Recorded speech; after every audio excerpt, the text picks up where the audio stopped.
बिस्मिल्लाहिर्रहमानिर्रहीम। अस्सलाम वालेकुम। जी नाज़रीन, आज हम अपनी शख्सियत और किरदार की तमीर कैसे की जाए उसमें ज़हनी पुख्तगी को डिस्कस करेंगे। इससे पहले हमने जहानत को डिस्कस किया था कि जहानत से कैसे शख्सियत और किरदार को बदला जा सकता है। आज हम ज़हनी पुख्तगी के हवाले से बात करेंगे, मैच्योरिटी के हवाले से बात करेंगे। ज़हनी पुख्तगी तजुर्बे के साथ आती है, उसे उम्र के साथ मिला देना दुरुस्त नहीं होता, क्योंकि बाज़ उम्र रसीदा अफराद भी कई मामलात में पुख्ता नहीं होते। इसकी वाज़े तौर पर मिसाल हमारे दौर में कंप्यूटर साइंसेज की फील्ड है। इस फील्ड में आम तौर पर नौजवान उम्र रसीदा अफराद की निस्बत ज़्यादा पुख्तगी रखते हैं, क्योंकि इन्हें इसका ज़्यादा तजुर्बा होता है। हमारे इस दौर में ज़िंदगी इतनी पेचीदा हो चुकी है कि अब इसके हर मामले में ज़हनी पुख्तगी हासिल करना किसी एक शख्स के लिए मुमकिन नहीं रहा।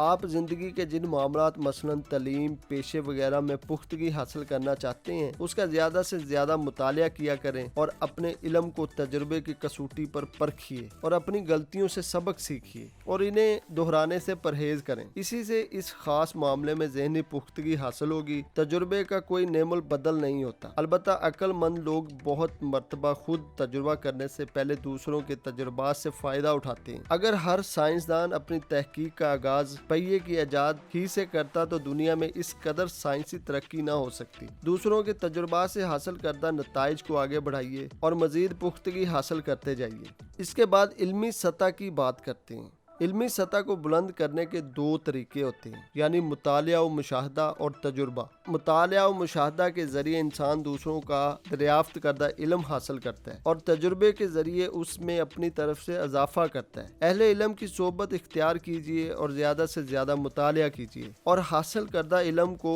अमली तजुर्बे की कसौटी पर परखिए। इसी से ज़हनी पुख्तगी के साथ साथ इल्मी सतह भी बुलंद होगी। हजूर पाक सल्लल्लाहु अलैहि वसल्लम भी अपने रब से इल्म में इजाफा की दुआ किया करते थे। जहानत और इल्म के साथ एक फितना भी वाबस्ता है और वो गुरूर और तकब्बर का फितना होता है। जो इंसान ज्यादा ज़हीन हो या फिर बड़ा आलम हो, बिलअमूम दूसरों को हकीर समझने लगता है और किसी और की बात को कबूल करने की जहमत नहीं करता। इसलिए ऐसे तकब्बर और हकारत को इल्मी सतह से निकाल देना ही बेहतर होगा, जिससे आप अपनी शख्सियत और किरदार में तब्दीली ला सकते हैं। तो नाज़रीन, मेरे चैनल को सब्सक्राइब करें और बेल आइकन का बटन दबाएं ताकि आने वाली वीडियो से आप मुस्तफीद हो सकें। बहुत शुक्रिया। अल्लाह हाफिज़।